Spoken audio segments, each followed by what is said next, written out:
Students, আগের ভিডিওগুলোতে আমি বিভব প্রভেদ বা পোটেনশিয়াল ডিফারেন্স কাকে বলে, পোটেনশিয়াল ডিফারেন্সের ইউনিট, ডাইমেনশন এগুলো নিয়ে আলোচনা করেছি। আজ আমরা আলোচনা করব যে একটা সোর্স চার্জ যে তড়িৎ ক্ষেত্র সৃষ্টি করে, সেই তড়িৎ ক্ষেত্রে যে কোনো দুটো বিন্দুর মধ্যে বিভব প্রভেদ বা পোটেনশিয়াল ডিফারেন্স কিভাবে সোর্স চার্জের মানের ওপর নির্ভর করে। সাপোজ আমাদের কাছে একটা বিন্দু রয়েছে ও বিন্দুতে একটা সোর্স চার্জ রয়েছে কিউ। এখন এই সোর্স চার্জ তার চারদিকে একটা নন ইউনিফর্ম ফিল্ড বা সোর্স চার্জ তার চারদিকে একটা অসম তড়িৎ ক্ষেত্র সৃষ্টি করছে। এখন এই সোর্স চার্জের তড়িৎ ক্ষেত্রে আমরা দুটো বিন্দু নিলাম, একটা এ আর একটা বি। এই ও বিন্দু থেকে এ বিন্দুর দূরত্ব হলো r2 এবং ও বিন্দু থেকে বি বিন্দুর দূরত্ব হলো r1। সাপোজ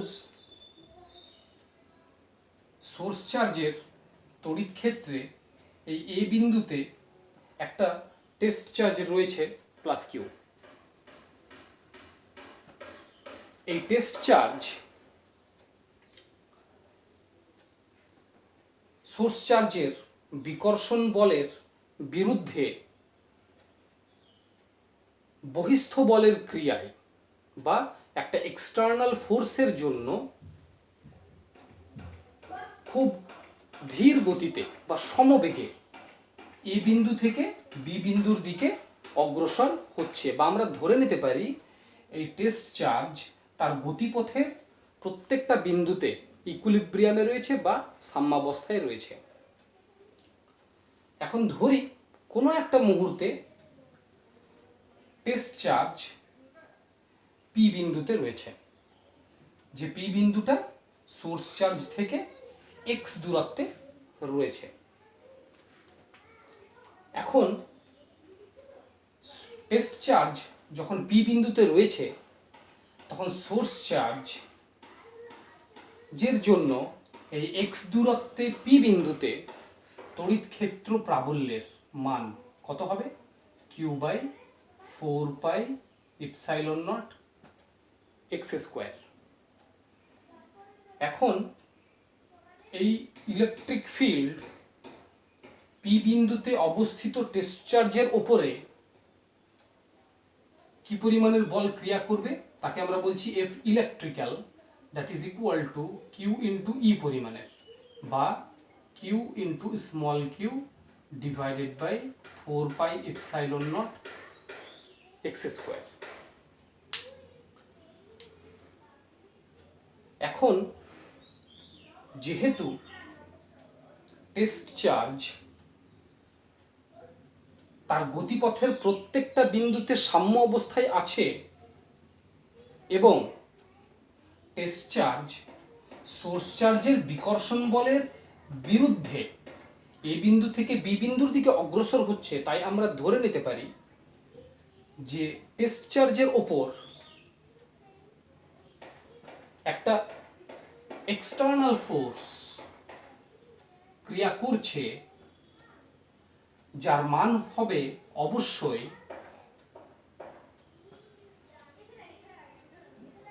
টেস্ট চার্জের উপরে যে ইলেকট্রিক্যাল ফোর্সটা ক্রিয়া করছে তার বিপরীত দিকে।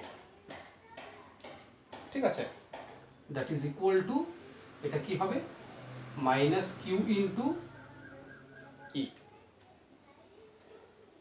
এবার ধরে নিচ্ছি এই বহিস্থ বলের জন্য টেস্ট চার্জ পি বিন্দু থেকে খুব ক্ষুদ্র দূরত্ব ডিএক্স অগ্রসর হলো বি বিন্দুর দিকে।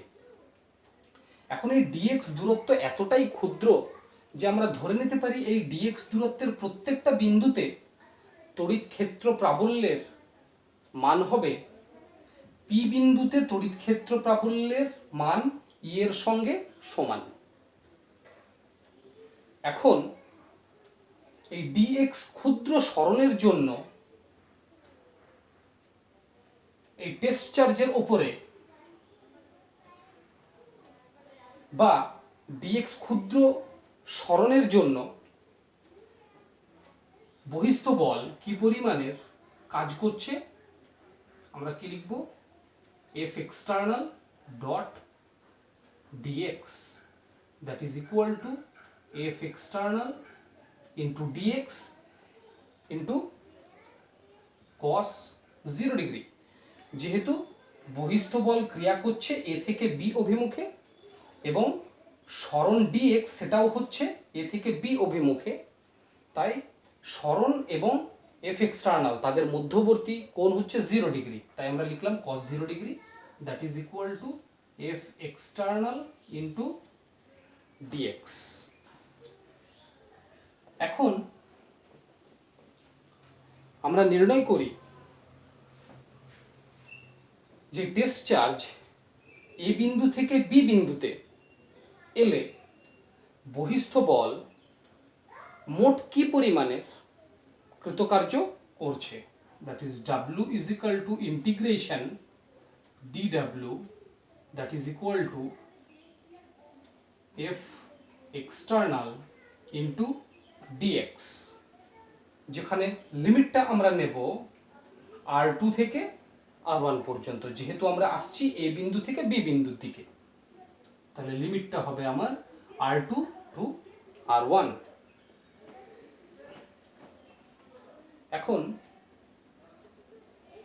R2 to R1 integration F external তার মান কত হয়ে যাবে, minus Q into Q divided by 4 pi epsilon naught x square into dx that is equal to Q Q by 4 pi epsilon naught, এটা একটা কনস্ট্যান্ট কোয়ান্টিটি, এটাকে আমরা ইন্টিগ্রেশনের বাইরে নিয়ে আসছি, Q into Q divided by 4 pi epsilon naught integration R2 to R1 dx by x square.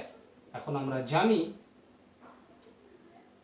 1 by x স্কোয়ারের integration হলো minus 1 by x, limit R2 to R1। এখন মান বসালে আমরা পাবো ডাব্লিউ এ বি, অর্থাৎ কৃতকার্যের মান যখন টেস্ট চার্জ অগ্রসর হচ্ছে এ বিন্দু থেকে বি বিন্দুর দিকে, কি পেয়ে যাব, Q into x divided by 4 pi epsilon naught, এই মাইনাসকে যদি আমরা এই ব্র্যাকেটের মধ্যে নিয়ে যাই এবং তারপর যদি আমরা লিমিটগুলো বসাই তাহলে পেয়ে যাব 1 by R1 minus 1 by R2। এখন আমরা জানি যে সোর্স চার্জের তড়িৎ ক্ষেত্রে এই এ এবং বি এই দুটো বিন্দুর মধ্যে যে বিভব প্রভেদ ভিবি মাইনাস ভিএ সেটা হয় W A B divided by Q that is equal to W A B আমরা পেয়ে গেছি কিউ ইন্টু কিউ হবে, সরি এখানেও এটা কিউ ইন্টু কিউ হবে, তাহলে Q into Q divided by 4 pi epsilon naught into Q 1 by R1 minus 1 by R2 that is equal to Q cancel হলো, Q divided by 4 pi epsilon naught 1 by R1 minus 1 by R2। অর্থাৎ এই সমীকরণ থেকে আমরা পরিষ্কার বুঝতে পারছি যে একটা সোর্স চার্জ তার চারদিকে যে তড়িৎ ক্ষেত্র সৃষ্টি করে সেই তড়িৎ ক্ষেত্রের মধ্যে যে কোনো দুটো বিন্দুর মধ্যে বিভব পার্থক্য সোর্স চার্জের মানের ওপর নির্ভরশীল। আশা করি আজকের যে আলোচনা তোমরা বুঝতে পেরেছো। এই টপিক রিলেটেড তোমাদের মনে যদি কোনো কোয়েশ্চেন থাকে আমাকে অবশ্যই কমেন্ট করে কমেন্ট বক্সে জানিও, আমি তার অবশ্যই উত্তর দেওয়ার চেষ্টা করব।